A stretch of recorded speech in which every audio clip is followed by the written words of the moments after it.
अगर आप इसको रेगुलर करेंगे तो आप अलग ही दुनिया में चले जाएंगे।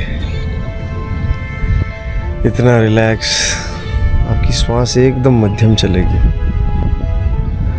बहुत ज़्यादा लयबद्ध। मित्रों, परमहंस योगानंद की योगी कथामृत के आज हम 23वें अध्याय पे पहुंच चुके हैं, जिसका नाम है विश्वविद्यालय से उपाधि की प्राप्ति। तो इसको हम पढ़ेंगे।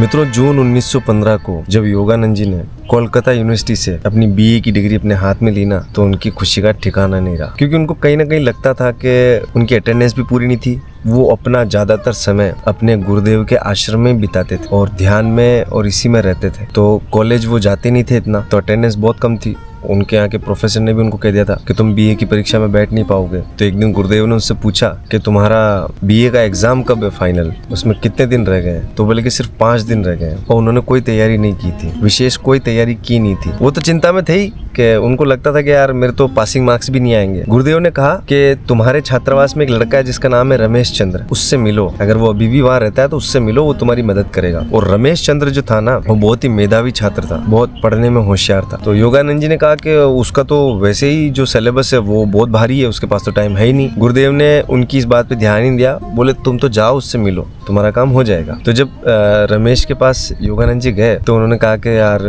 कुछ मेरी मदद कर दो इन सब्जेक्ट्स को लेकर। तो रमेश ने एकदम से बड़े हर्ष के साथ, बड़े आनंद के साथ बोला, हाँ हाँ क्यों नहीं, बिल्कुल मैं तुम्हारी पूरी मदद करूंगा। रमेश ने मित्रों पूरे 5 दिन उनकी मदद की और आप यकीन नहीं करोगे वो बीए पास हो गए, क्योंकि गुरुदेव ने कहा था कि सूरज और चांद अपनी जो स्थिति है ना उसको बदल सकते हैं, लेकिन तुम परीक्षा में पास हो गए, तुम्हारे पास बीए की डिग्री आएगी, निश्चिंत जाओ तुम, लेकिन मन लगा के पढ़ो, पूरा झोंक दो 5 दिन। तो बिल्कुल उन्होंने ऐसे ही किया, रमेश ने भी उनका सहयोग किया। तो जब उनके पास डिग्री आ गई और वो अपने गुरुदेव के पास गए और उनके चरणों में डिग्री को रख दिया और उनको प्रणाम किया, तो गुरुदेव ने कहा कि अरे ऐसा कुछ नहीं है, ईश्वर को सूर्य और चंद्रमा की जो अपनी स्थिति है उसको बदलना ज्यादा मुश्किल लगा बजाय तुम्हें डिग्री देने के, इसलिए तुम्हें डिग्री दे दी।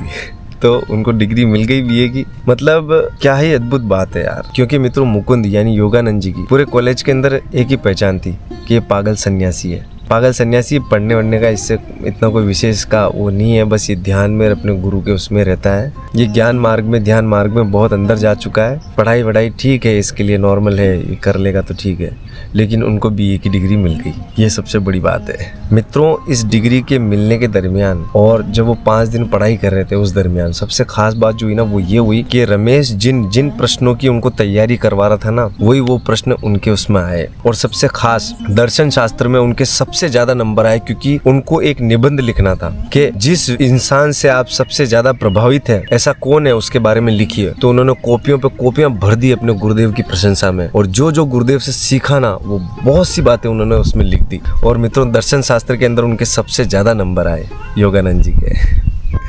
कितनी अद्भुत बात है। और मित्रों, इसमें हमने ये भी पढ़ा कि युक्तेश्वर गिरी जैसे सिद्ध उच्च कोटि के योगी जन अपने अहंकार तत्व से उत्पन्न होने वाली आकांक्षाओं और इच्छाओं से परे रहते हैं। ऐसे सिद्धों को कोई अहंकार नहीं होता है, क्योंकि वो अहंकार उनका खत्म हो चुका, उनका अहंकार जल चुका है, इसीलिए वो सिद्ध हो गए हैं। जब तक अहंकार है तब तक अज्ञान है, जिस दिन अहंकार खत्म उस दिन ज्ञानी है। उसको पता चल जाता है कि मैं क्या हूँ, मैं कुछ भी नहीं हूँ। इसीलिए तो यूनान के प्रसिद्ध संत सुकरात एक बात कहते थे कि मैं ये जानता हूँ कि मैं कुछ नहीं जानता हूँ। ये बहुत बड़ी बात। मैं ये जानता हूँ कि मैं कुछ नहीं जानता हूँ, मैं अब तक यही जान पाया हूँ कि मैं कुछ नहीं जानता हूँ, मैं परम अज्ञानी हूँ। और मित्रों, ये घोषणा ही उनके ज्ञानी होने की सूचना है। मित्रों, ईश्वर प्राप्त संतों पर कोई भी फिक्स नियम लागू नहीं किए जा सकते।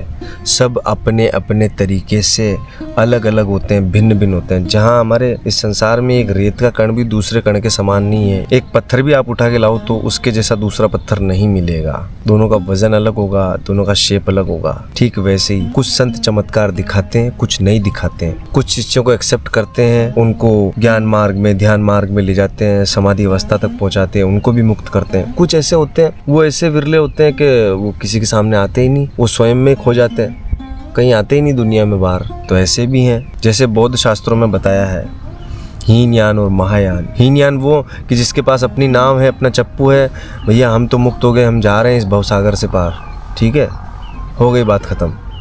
महायान वो है कि मैं तो मुक्त हो रहा हूँ, लेकिन ये जो इतनी सारी आत्माएं हैं, इतने परेशान लोग हैं, इनमें से जो भी आना चाहता है वो उस यान पे बैठ सकता है, आओ मेरे साथ और चलो उस पार।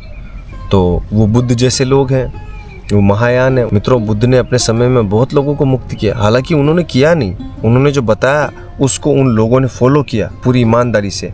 उन शिष्यों ने अपने गुरु के वचनों को फॉलो किया, उनकी समाधि लगी, उनकी कुंडलिनी जगी, उनका अहंकार पिघल गया और वो मुक्त हो गए, वो ज्ञानी हो गए, वो सिद्ध हो गए। तो ये था आज जो हमने पढ़ा योगी कथा अमृत में। जय जय शिव शंभू, सभी को मेरा प्रणाम। जय भवानी। मिलते हैं अगले ब्लॉग में।